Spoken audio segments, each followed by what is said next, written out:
আবারও আলোচনার কেন্দ্রে ঢাকাই সিনেমার মেগাস্টার শাকিব খান ও চিত্রনায়িকা অপু বিশ্বাস এবং তাদের ছেলে আবরাম খান জয়। সাম্প্রতিক সময়ে সোশ্যাল মিডিয়ার মধ্যে ভাইরাল হয়েছে তাদের বেশ কিছু ছবি, যেখানে দেখা যায় শাকিব খান, অপু বিশ্বাস এবং তাদের ছেলে আবরাম খান জয় একটি রেস্টুরেন্টের মধ্যে একসঙ্গে খাবার খাচ্ছে।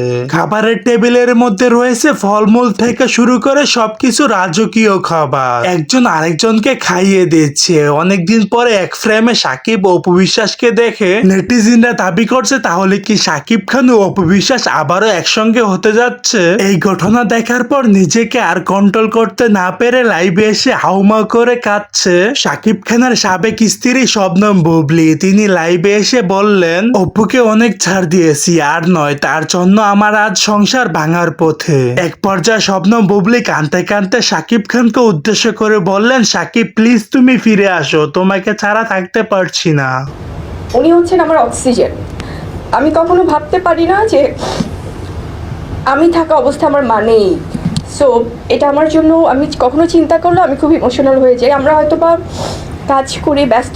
এই ঘটনা ঘিরে এখনো সোশ্যাল মিডিয়ায় ভক্তদের মধ্যে চলছে ব্যাপক আলোচনা। তবে এই বিষয় নিয়ে কোনো আনুষ্ঠানিকভাবে মন্তব্য দেননি শাকিব কিংবা অপু বিশ্বাস।